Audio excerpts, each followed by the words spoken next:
भारत के 125 करोड़ नागरिक नया संकल्प, नई उमंग, नया जोश, नए सपने लेकर नववर्ष का स्वागत करेंगे।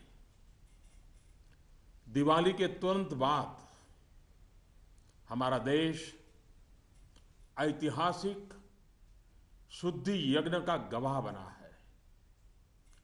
125 करोड़ देशवासियों के धैर्य और संकल्प शक्ति से ये जो शुद्धि यज्ञ चला, आने वाले अनेक वर्षों तक यह देश की दिशा निर्धारित करने में अहम भूमिका निभाएगा। ईश्वर दत्त मानव स्वभाव अच्छाइयों से भरा रहता है, लेकिन समय के साथ आई विकृतियां, बुराइयों के जंजाल में वो घुटन महसूस करने लगता है। भीतर की अच्छाइयों के कारण विकृतियां और बुराइयों की घुटन से बाहर निकलने के लिए वो छटपटाता रहता है। हमारे राष्ट्र जीवन और समाज जीवन में भ्रष्टाचार, काला धन, जाली नोटों के जाल ने ईमानदार को भी घुटने टेकने के लिए मजबूर कर दिया था। उसका मन स्वीकार नहीं करता था, लेकिन उसे परिस्थितियों को सहना पड़ता था, मजबूरन स्वीकार करना पड़ता था। दिवाली के बाद की घटनाओं से ये सिद्ध हो चुका है कि करोड़ों देशवासी ऐसी घुटन से मुक्ति के अवसर की तलाश कर रहे थे। हमारे देशवासियों की अंतर ऊर्जा को हमने कई बार अनुभव किया है। चाहे सन 62 की लड़ाई हो, 65 की लड़ाई हो, 71 की लड़ाई हो, करगिल का युद्ध हो, भारत के कोटि कोटि नागरिकों की संगठित शक्तियों और अप्रतिम देशभक्ति के हमने दर्शन किए हैं। कभी ना कभी बुद्धिजीवी वर्ग इस बात की चर्चा जरूर करेगा कि बाह्य शक्तियों के सामने तो देशवासियों का संकल्प सहज बात है, लेकिन जब देश के कोटि कोटि नागरिक अपने ही भीतर घर कर गई बीमारियों के खिलाफ, बुराइयों के खिलाफ, विकृतियों के खिलाफ लड़ाई लड़ने के लिए मैदान में उतरते हैं, तो वो घटना हर किसी को नए सिरे से सोचने के लिए प्रेरित करती है। दिवाली के बाद लगातार देशवासी दृढ़ संकल्प के साथ, अप्रतिम धैर्य के साथ, त्याग की पराकाष्ठा करते हुए, कष्ट झेलते हुए बुराइयों को पराजित करने के लिए लड़ाई लड़ रहे हैं। जब हम कहते हैं कि कुछ बात है कि हस्ती मिटती नहीं हमारी, कुछ बात है कि हस्ती मिटती नहीं हमारी, इस बात को देशवासियों ने जी करके दिखाया है। कभी लगता था सामाजिक जीवन की बुराइयां, विकृतियां जाने अनजाने में, इच्छा अनिच्छा से हमारी जिंदगी का हिस्सा बन गए हैं। लेकिन 8 नवंबर के बाद की घटनाएं हमें पुनर्विचार करने के लिए मजबूर करती हैं। 125 करोड़ देशवासियों ने तकलीफें झेलकर, कष्ट उठाकर ये सिद्ध कर दिया है कि हर हिंदुस्तानी के लिए सच्चाई और अच्छाई कितनी अहमियत रखती है। काल के कपाल पर यह अंकित हो चुका है कि जनशक्ति का सामर्थ्य क्या होता है, उत्तम अनुशासन किसे कहते हैं, अपप्रचार की आंधी में सत्य को पहचानने की विवेक बुद्धि किसे कहते हैं, सामर्थ्यवान बेबाक बेईमान के सामने ईमानदारी का संकल्प कैसे विजय पाता है, गरीबी से बाहर निकलने को आतुर जिंदगी भव्य भारत के निर्माण के लिए क्या कुछ नहीं कर सकती। देशवासियों ने जो कष्ट झेला है वो भारत के उज्जवल भविष्य के लिए नागरिकों के त्याग की मिसाल है। 125 करोड़ देशवासियों ने संकल्पबद्ध होकर अपने पुरुषार्थ से, अपने परिश्रम से, अपने पसीने से उज्जवल भविष्य की आधारशिला रखी है। आमतौर पर जब अच्छाई के लिए आंदोलन होते हैं तो सरकार और जनता आमने सामने होती है। यह इतिहास की ऐसी मिसाल है जिसमें सच्चाई और अच्छाई के लिए सरकार और जनता दोनों मिलकर कंधे से कंधा मिलाकर लड़ाई लड़ रहे हैं। मेरे प्यारे देशवासियों, मैं जानता हूं कि बीते दिनों आपको अपना ही पैसा निकालने के लिए घंटों लाइन में लगना पड़ा, परेशानी उठानी पड़ी। इस दौरान मुझे सैकड़ों हजारों चिट्ठियां भी मिली हैं। हर किसी ने अपने विचार रखे हैं,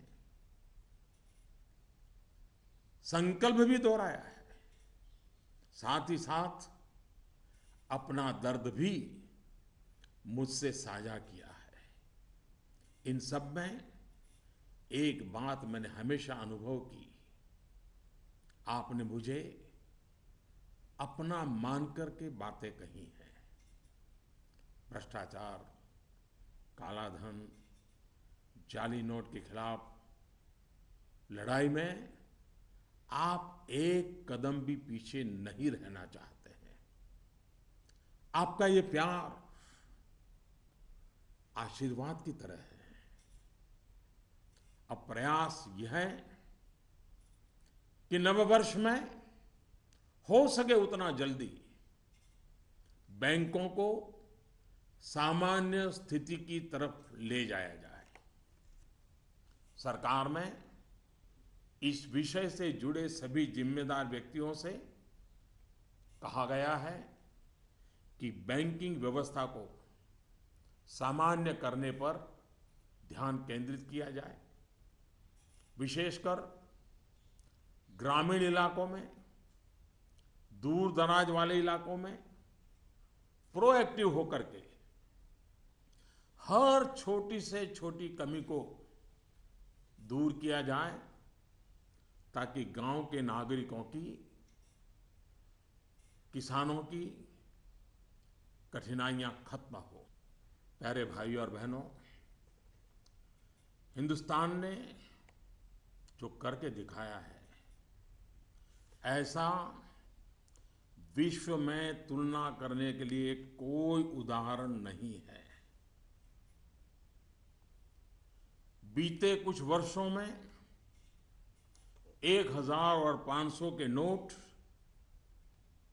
सामान्य प्रचलन में कम और पैरेलल इकोनॉमी में ज्यादा चल रहे थे। हमारी समकक्ष जो अर्थव्यवस्था वाले देशों में भी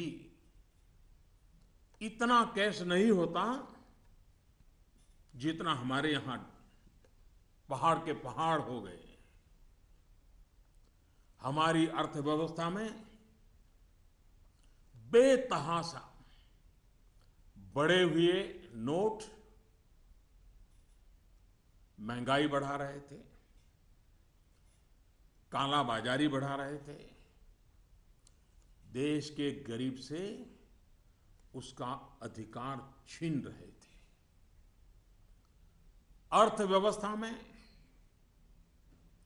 कैश का अभाव, नगद का अभाव तकलीफदेह है। तो हम ये भी न भूले, कैश का प्रभाव, नगद का प्रभाव और अधिक तकलीफदेह होता है।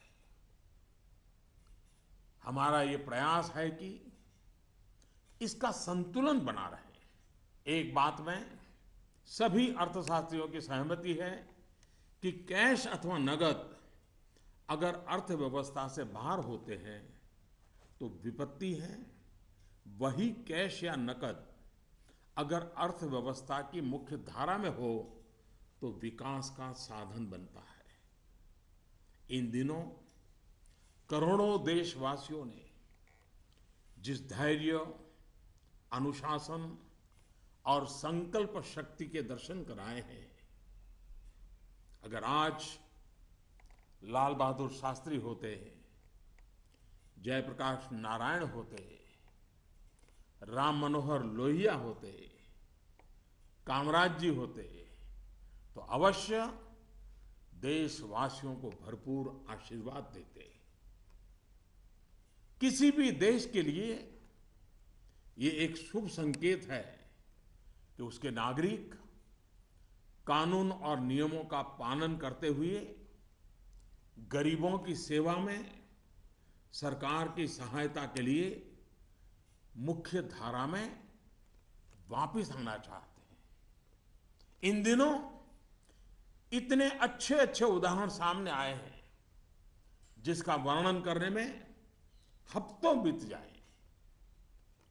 नकद में कारोबार करने पर मजबूर अनेक नागरिकों ने कानून नियम का पालन करते हुए मुख्य धारा में आने की इच्छा प्रकट की है। यह अप्रत्याशित है और सरकार इसका स्वागत करती है। मेरे प्यारे देशवासियों, हम कब तक सच्चाइयों से मुंह मोड़ते रहेंगे? मैं आपके सामने एक जानकारी साझा करना चाहता हूं और इसे सुनने के बाद या तो आप हंस पड़ेंगे या फिर आपका गुस्सा फूट पड़ेगा। आपको जानकर के हैरानी होगी, सरकार के पास दर्ज की गई जानकारी के हिसाब से देश में सिर्फ और सिर्फ 24 लाख लोग ये स्वीकारते हैं कि उनकी आय 10 लाख रुपये सालाना से ज्यादा है। क्या किसी देशवासी के गले ये बात उतरेगी? आप भी अपने आसपास बड़ी बड़ी कोठियां, बड़ी बड़ी गाड़ियां देखते ही होंगे। देश के बड़े बड़े शहरों को ही देखें तो किसी एक शहर में आपको सालाना 10 लाख से अधिक आय वाले लाखों लोग मिल जाएंगे। क्या आपको नहीं लगता कि देश की भलाई के लिए ईमानदारी के आंदोलन को और अधिक ताकत देने की जरूरत है? भ्रष्टाचार, काले धन के खिलाफ इस लड़ाई की सफलता के कारण ये चर्चा बहुत स्वाभाविक है कि अब बेईमानों का क्या होगा, बेईमानों पर क्या बीतेगी, बेईमानों को क्या सजा होगी। भाइयों और बहनों, कानून कानून का काम करेगा, पूरी कठोरता से करेगा, लेकिन सरकार के लिए इस बात की भी प्राथमिकता है कि ईमानदारों को मदद कैसे मिले, ईमानदारों को सुरक्षा कैसे मिले, ईमानदारी की जिंदगी बिताने वालों की कठिनाई कैसे कम हो, ईमानदारी अधिक प्रतिष्ठित कैसे हो। ये सरकार सज्जनों की मित्र है और दुर्जनों को सज्जनता के रास्ते पर लौटाने के लिए उपयुक्त वातावरण को तैयार करने के पक्ष में है। वैसे ये भी एक कड़वा सत्य है कि लोगों को सरकार की व्यवस्थाओं, कुछ सरकारी अफसरों और लाल फीताशाही से जुड़े कटु अनुभव होते रहते हैं। इस कटु सत्य को नकारा नहीं जा सकता। इस बात से कौन इनकार कर सकता है कि नागरिकों से ज्यादा जिम्मेवारी अफसरों की है, सरकार में बैठे छोटे बड़े व्यक्ति की है। और इसलिए चाहे केंद्र सरकार हो, राज्य सरकार हो या फिर स्थानीय निकाय, सबका दायित्व है कि सामान्य से सामान्य व्यक्ति के अधिकार की रक्षा हो, ईमानदारों की मदद हो और बेईमान अलग थलग हो। दोस्तों, पूरी दुनिया में एक सर्वसामान्य तथ्य है कि आतंकवाद, नक्सलवाद, जाली नोटों का कारोबार, ड्रग के धंधे से जुड़े लोग, मानव तस्करी से जुड़े लोग, हथियारों के कारोबार में लगे लोग, ये सब लोग काले धन पर ही निर्भर रहते हैं। ये समाज और सरकारों के लिए नासूर बन गया है। इस एक निर्णय ने इन सब पर गहरी चोट पहुंचाई है। आज काफी संख्या में नौजवान हिंसा का रास्ता छोड़ मुख्य धारा में लौट रहे हैं। अगर हम जागरूक रहें तो अपने बच्चों को हिंसा और अत्याचार के उन रास्तों पर वापस लौटने से बचा पाएंगे। इस अभियान की सफलता इस बात में भी है कि अर्थव्यवस्था की मुख्य धारा से बाहर जो धन था वो बैंकों के माध्यम से अर्थव्यवस्था की मुख्य धारा में वापस आ गया है। पिछले कुछ दिनों की घटनाओं से ये सिद्ध हो चुका है कि चालाकी के रास्ते खोजने वाले बेईमान लोगों के लिए आगे के रास्ते बंद हो चुके हैं। टेक्नोलॉजी ने इसमें बहुत बड़ी सेवा की है। आदतन बेईमान लोगों को भी अब टेक्नोलॉजी की ताकत के कारण काले कारोबार से निकलकर कानून नियम का पालन करते हुए मुख्य धारा में आना ही होगा। साथियों, बैंक कर्मचारियों ने इस दौरान दिन रात एक किए हैं। हजारों महिला बैंक कर्मचारी भी देर रात तक रुककर इस अभियान में शामिल रही है। पोस्ट ऑफिस में काम करने वाले लोग, बैंक मित्र, सभी ने सराहनीय काम किया है। हाँ, आपके इस भगीरथ प्रयास के बीच कुछ बैंकों में कुछ लोगों के गंभीर अपराध भी सामने आए हैं। कहीं कहीं सरकारी कर्मचारियों ने भी गंभीर अपराध किए हैं और आदतन फायदा उठाने का निर्लज्ज प्रयास भी हुआ है। इन्हें बख्शा नहीं जाएगा। भाइयों बहनों, देश के बैंकिंग सिस्टम के लिए एक स्वर्णिम अवसर है। इस ऐतिहासिक अवसर पर मैं देश के सभी बैंकों से आग्रहपूर्वक एक बात कहना चाहता हूं।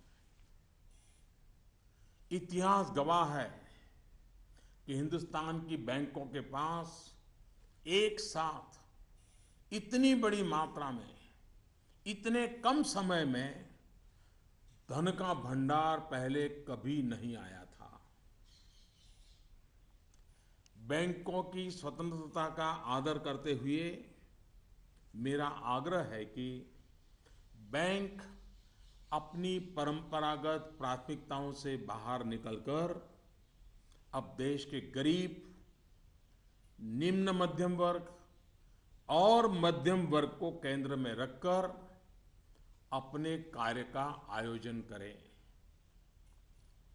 आज पूरा हिंदुस्तान जब पंडित दीनदयाल उपाध्याय की जन्म शताब्दी वर्ष को गरीब कल्याण वर्ष के रूप में मना रहा है, तब बैंक भी लोकहित के, गरीब कल्याण के इस अवसर को हाथ से न जाने दे। हो सके उतना जल्दी लोकहित में उचित निर्णय करें और उचित कदम उठाएं। जब निश्चित लक्ष्य के साथ नीति बनती है, योजनाएं बनती हैं, तो लाभार्थी का सशक्तिकरण तो होता ही है, साथ साथ इसके तात्कालिक और दूरगामी फल भी अवश्य मिलते हैं। पाई पाई पर बारीक नजर रहती है और इससे अच्छे परिणामों की संभावना भी पक्की होती है। गांव, गरीब, किसान, दलित, पीड़ित, शोषित, वंचित और हमारी महिलाएं जितनी सशक्त होगी, आर्थिक रूप से अपने पैरों पर खड़ी होगी, देश उतना ही मजबूत बनेगा और विकास भी उतना ही तेज होगा। सबका साथ, सबका विकास, इस ध्येय वाक्य को चरितार्थ करने के लिए नववर्ष की पूर्व संध्या पर देश के 125 करोड़ नागरिकों के लिए सरकार कुछ नई योजनाएं ला रही है। दोस्तों, स्वतंत्रता के इतने साल बाद भी देश में लाखों गरीबों के पास अपना घर नहीं है। जब अर्थव्यवस्था में काला धन बढ़ा तो मध्यम वर्ग की पहुंच से घर भी खरीदना दूर हो गया था। गरीब, निम्न मध्यम वर्ग और मध्यम वर्ग के लोग घर खरीद सकें, इसके लिए सरकार ने कुछ बड़े फैसले लिए हैं। अब प्रधानमंत्री आवास योजना के तहत शहरों में इस वर्ग को नए घर देने के लिए 2 नई स्कीमें बनाई गई हैं। इसके तहत 2017 में घर बनाने के लिए 9 लाख रुपए तक के कर्ज पर ब्याज में 4% की छूट और 12 लाख रुपए तक के कर्ज पर ब्याज में 3% की छूट दी जाएगी।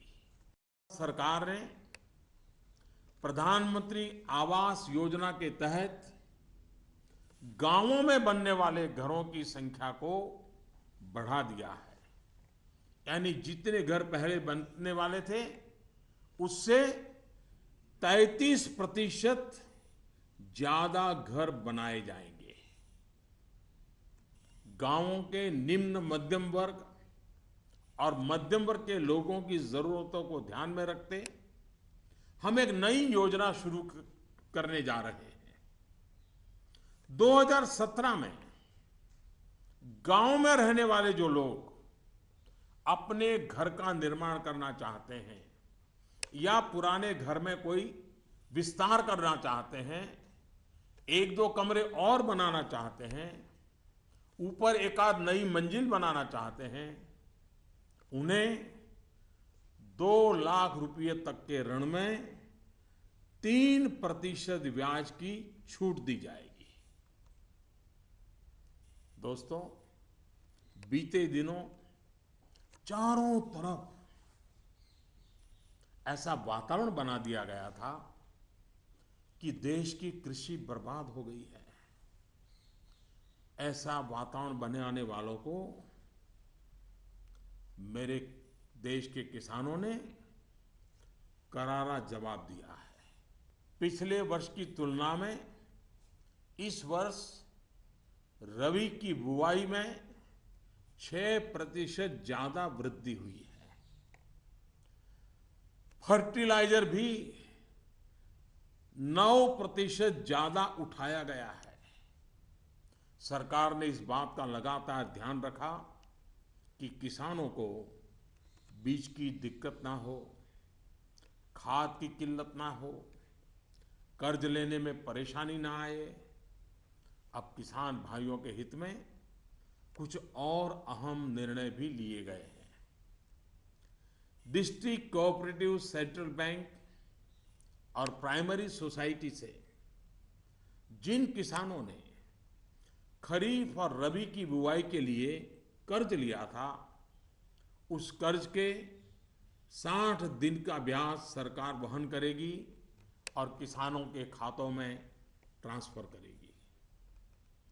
कोऑपरेटिव बैंक और सोसाइटी से किसानों को और ज्यादा कर्ज मिल सके, इसके लिए उपाय किए गए हैं। नाबार्ड ने पिछले महीने 21,000 करोड़ रुपए की व्यवस्था की थी। अब सरकार इसे लगभग 2 गुना करते हुए इसमें 20,000 करोड़ रुपए और जोड़ रही है। इस रकम को नाबार्ड कोऑपरेटिव बैंक और सोसाइटीज को कम ब्याज पर देगा और इससे नाबार्ड को जो आर्थिक नुकसान होगा उसे भी सरकार वहन करेगी। सरकार ने यह भी तय किया है कि अगले 3 महीने में 3 करोड़ किसान क्रेडिट कार्डों को रुपे कार्ड में बदला जाएगा। किसान क्रेडिट कार्ड में एक कमी यह थी कि पैसे निकालने के लिए बैंक जाना पड़ता था। अब जब किसान क्रेडिट कार्ड को रुपे कार्ड में बदल दिया जाएगा तो किसान कहीं पर भी अपने कार्ड से खरीद बिक्री कर पाएगा। भाइयों और बहनों, जिस प्रकार देश की अर्थव्यवस्था में कृषि का महत्व है, उसी प्रकार विकास और रोजगार के लिए लघु और मध्यम उद्योग, जिसे एमएसएमई भी कहते हैं, इसका भी महत्वपूर्ण योगदान है। इस बात को ध्यान में रखते हुए सरकार ने इस क्षेत्र के लिए कुछ निर्णय लिए हैं जो रोजगार बढ़ाने में सहायक होंगे। सरकार ने तय किया है कि छोटे कारोबारियों के लिए क्रेडिट गारंटी 1 करोड़ रुपए से बढ़ाकर 2 करोड़ रुपया करेगी। भारत सरकार एक ट्रस्ट के माध्यम से बैंकों को ये गारंटी देती है कि आप छोटे व्यापारियों को लोन दीजिए, गारंटी हम लेते हैं अब तक यह नियम था कि 1 करोड़ रुपए तक के लोन को कवर किया जाता था। अब 2 करोड़ रुपए तक का लोन क्रेडिट गारंटी से कवर होगा। एनबीएफसी यानी कि नॉन बैंकिंग फाइनेंशियल कंपनी से दिया गया लोन भी इसमें कवर होगा। सरकार के इस फैसले से छोटे दुकानदार, छोटे उद्योगों को ज्यादा कर्ज मिलेगा। गारंटी का खर्च केंद्र सरकार द्वारा वहन करने के कारण इन पर ब्याज दर भी कम होगी। सरकार ने बैंकों को ये भी कहा है कि छोटे उद्योगों के लिए कैश क्रेडिट लिमिट को 20% से बढ़ाकर 25% करें। इसके अलावा डिजिटल माध्यम से हुए ट्रांजैक्शन पर वर्किंग कैपिटल लोन 20% से बढ़ाकर 30% तक करने को कहा गया है। नवंबर में इस सेक्टर से जुड़े बहुत से लोगों ने कैश डिपॉजिट किया है। बैंकों को कहा गया है कि वर्किंग कैपिटल तय करते वक्त इस बात का भी संज्ञान लिया जाए। कुछ दिन पहले ही सरकार ने छोटे कारोबारियों को टैक्स में बहुत बड़ी राहत देने का भी निश्चय किया था। जो कारोबारी साल में 2 करोड़ रुपए तक का व्यापार करते हैं, उनके टैक्स की गणना 8% आय को मानकर की जाती थी। अब ऐसे व्यापारी के डिजिटल लेन देन पर टैक्स की गणना 6% आय मानकर के की जाएगी। इस तरह उनका टैक्स काफी कम हो जाएगा। दोस्तों, मुद्रा योजना की सफलता निश्चित तौर पर बहुत ही उत्साहवर्धक रही है। पिछले साल करीब करीब 3.5 करोड़ लोगों ने इसका फायदा उठाया है। दलित, आदिवासी, पिछड़ों एवं महिलाओं को प्राथमिकता देते हुए सरकार का इसे अब डबल करने का इरादा है। मैं माताओं बहनों से भी एक बात करना चाहता हूं। गर्भवती महिलाओं के लिए भी एक देशव्यापी योजना की शुरुआत की जा रही है। अब देश के सभी 650 से ज्यादा जिलों में सरकार गर्भवती महिलाओं को अस्पताल में पंजीकरण और डिलीवरी, टीकाकरण और पौष्टिक आहार के लिए 6,000 रुपये की आर्थिक मदद करेगी। ये राशि गर्भवती महिलाओं के अकाउंट में ट्रांसफर की जाएगी, सीधी उनके खाते में जमा कर दी जाएगी। देश में माता मृत्यु दर को कम करने में इस योजना से बड़ी सहायता मिलेगी।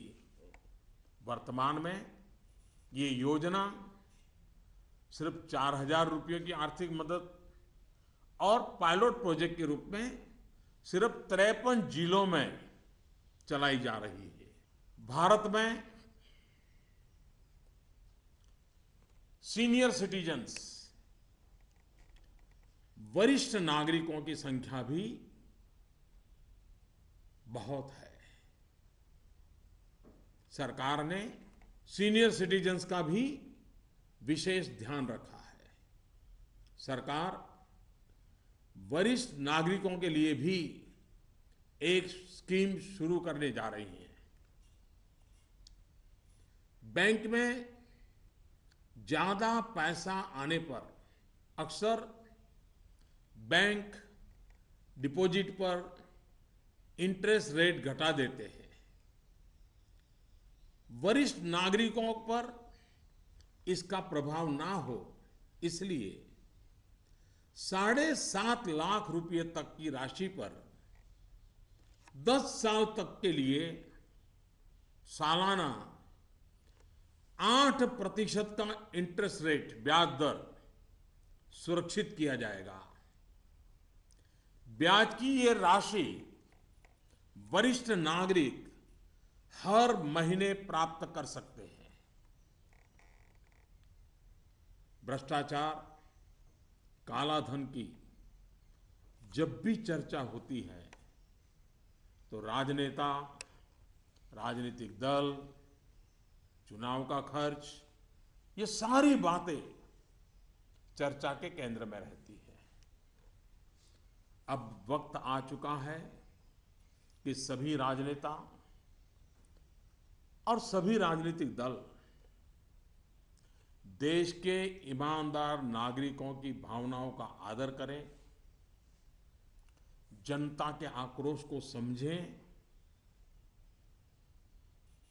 ये बात सही है कि राजनीतिक दलों ने समय समय पर व्यवस्था में सुधार के लिए सार्थक प्रयास भी किए हैं। सभी दलों ने मिलकर के स्वेच्छा से अपने ऊपर बंधनों को स्वीकार किया है। आज आवश्यकता है कि सभी राजनेता और सभी राजनीतिक दल होलियर देन दाऊ इससे अलग हट करके मिल बैठ करके पारदर्शिता को प्राथमिकता देते हुए भ्रष्टाचार और काले धन से राजनीतिक दलों को मुक्त कराने की दिशा में सही कदम उठाएं। हमारे देश में सामान्य नागरिक से लेकर के राष्ट्रपति जी तक सभी ने लोकसभा, विधानसभा का चुनाव साथ साथ कराए जाने के बारे में कभी न कभी कहा है। आए दिन चल रहे चुनावी चक्र, उससे उत्पन्न आर्थिक बोझ तथा प्रशासन व्यवस्था पर बने बोझ से मुक्ति पाने की बात का समर्थन किया है। अब समय आ गया है कि इस पर बहस हो, सार्थक बहस हो और रास्ता खोजा जाए। हमारे देश में हर सकारात्मक परिवर्तन के लिए हमेशा स्थान रहा है। अब डिजिटल लेन देन, ऑनलाइन पेमेंट या ई पेमेंट को लेकर के समाज में काफी सकारात्मक परिवर्तन देखा जा रहा है। ज्यादा से ज्यादा लोग इससे जुड़ रहे हैं। कल ही सरकार ने बाबा साहेब भीमराव अंबेडकर के नाम पर डिजिटल ट्रांजैक्शन के लिए पूरी तरह एक स्वदेशी प्लेटफॉर्म भीम लॉन्च किया है। भीम यानी भारत इंटरफेस फॉर मनी। मैं देश के युवाओं से, व्यापारी वर्ग से, किसानों से आग्रह करता हूं कि भीम से ज्यादा जुड़े। साथियों, दिवाली के बाद जो घटनाक्रम रहा, निर्णय हुए, नीतियां बनी, इनका मूल्यांकन अर्थशास्त्री तो करेंगे ही, लेकिन अच्छा होगा कि देश के समाजशास्त्री, इतिहासविद भी इस पूरे घटनाक्रम, निर्णय और नीतियों का मूल्यांकन करें। एक राष्ट्र के रूप में भारत का गांव, गरीब, किसान, युवा, पढ़े लिखे, अनपढ़, पुरुष, महिला, सबने अप्रतिम धैर्य और लोक शक्ति का दर्शन कराया है। कुछ समय के बाद 2017 का नया वर्ष प्रारंभ होगा। आज से ठीक 100 साल पहले 1917 में महात्मा गांधी के नेतृत्व में चंपारण में पहली बार सत्याग्रह का आंदोलन आरंभ हुआ था। इन दिनों हमने देखा कि 100 वर्ष के बाद भी हमारे देश में सच्चाई और अच्छाई के प्रति सकारात्मक संस्कार का मूल्य है। आज महात्मा गांधी नहीं है, परंतु उनका यह मार्ग जो हमें सत्य का आग्रह करने के लिए प्रेरित करता है, वह सर्वाधिक उपयुक्त है। चंपारण सत्याग्रह की शताब्दी के अवसर पर हम फिर एक बार महात्मा गांधी का पुण्य स्मरण करते हुए सत्य के आग्रही बनेंगे तो सच्चाई और अच्छाई की पटरी पर आगे बढ़ने में कोई कठिनाई नहीं आएगी। भ्रष्टाचार और काले धन के खिलाफ इस लड़ाई को हमें रुकने नहीं देना है।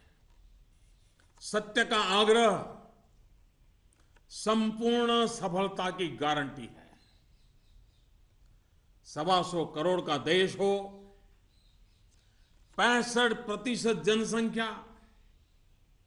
35 साल से कम उम्र के नौजवानों की हो, साधन भी हो, संसाधन भी हो और सामर्थ्य में कोई कमी ना हो, ऐसे हिंदुस्तान के लिए कोई कारण नहीं है कि हमारा देश अब पीछे रह जाए। नववर्ष की नई किरण नई सफलताओं का संकल्प लेकर के आ रही है। आइए हम सब मिलकर चल पड़े, बाधाओं को पार करते चले, एक नए उज्जवल भविष्य का निर्माण करें। बहुत बहुत धन्यवाद। जय Hind.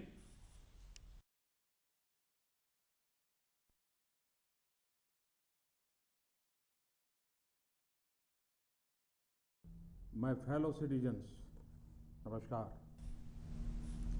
In a few hours, we will be ushering in the new year of 2017. 125 crore Indians will join the rest of the world in welcoming it with new hope, new energy, and new dreams. Since Diwali, our nation has been witness to a historic rite of purification. The patience, discipline, and resolve displayed by 125 crore Indians will play a critical role in shaping the future of the nation for years to come. In God's creation, humans are endowed with fundamental goodness. With time, the distortions of badness creep in. People feel suffocated in a bad environment and struggle to come out of it. Corruption, black money, and counterfeit notes had become so rampant in India's social fabric that even honest people were brought to their knees. People were forced by circumstances in defiance of their inherent goodness it seems at times that evils and corruptions of society, knowingly or unknowingly, intentionally or unintentionally, had become a part of our daily lives.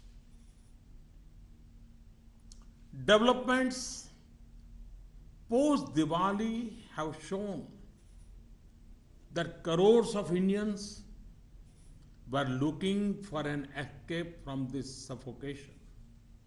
We have, during the external aggressions of 1962, 1965, 1977, and Kargil, witnessed the intrinsic strength of our citizens, such as collective energy and patriotism, is understandable in the face of external threats.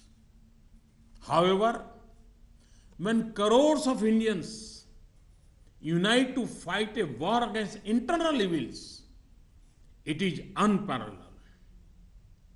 Indians have, with firm resolve and infinite patience, faced difficulties with a smile, redefining the concept of sacrifice. We have lived these ideals. 125 crore Indians have shown in their fortitude the importance we place in truth and goodness. This has been written on the sands of time. Indians have displayed the strength of people power, utmost discipline, and the ability to discern the truth in a storm of disinformation. They have shown that resolute honesty can defeat dishonesty. They have shown how much even people trapped in poverty are willing to do to build a glorious India. The people, through persistence, sweat, and toil, had demonstrated to the world an unparalleled example of citizens' sacrifice for the brighter future of nation. Usually, when people's movements have arisen, the people and the government have been at loggerheads. It is historic that both the people and the government are on the same side in this battle against evil. The government is well aware that in this period you had to queue up and face difficulty in withdrawing your own money. I received letters from many people. They have shared their pain and sorrow with me, but also emphasized their support. You have talked to me as one of your own. In this fight against corruption and black money, it is clear that you wish to walk shoulder to shoulder with us. For us in government, this is a blessing. My effort is to take the banking system to normalcy as fast as possible in the new year. I have asked all concerned officers in the government to focus their attention to this task. They have especially been told to proactively resolve the problems in rural and remote areas. Friends, there is no precedent globally to what India has done. Nations similar to us do not have the amount of currency that we had. Over the last 10 to 12 years, 500 and 1000 rupees currency notes were used less for legitimate transactions and more for parallel economy. The excess of cash was fueling inflation and black marketing. It was denying the poor their due. Lack of cash causes difficulty, but excess of cash is even more troublesome. Our aim is to achieve a balance. Economists agree that when cash is outside the formal economy, it is a cause of worry. When it joins the mainstream, it is an opportunity for development. I'm sure if great sons of India like Jayaprakash Narayan, Lal Bahadur Shastri, Ram Manohar Lohia, Kamaraj ji had been present today, they would have applauded the patience, discipline, and resolve of our countrymen. In the past few weeks, there have been many gratifying instances. It would take weeks to list them. It is a healthy trend for any nation when the people wish to join the mainstream, abiding by the law and helping the government in serving the poor. Friends, how long will we overlook facts that stare us in the face? I wish to share some information with you which will either make you laugh or make you angry. According to information with the government, there are only 24 lakh people in India who accept that their annual income is more than 10 lakhs rupees. Can we digest this? Look at the big bungalows and big cars around you. If we look at any big city, it would have lakhs of people with annual income of more than 10 lakh. Do you not feel that for the good of the country,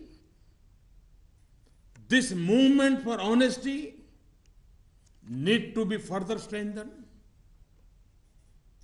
In this fight against corruption and black money, it is natural to debate the fate of the dishonest. What punishment will they get? The law will take its own course with its full force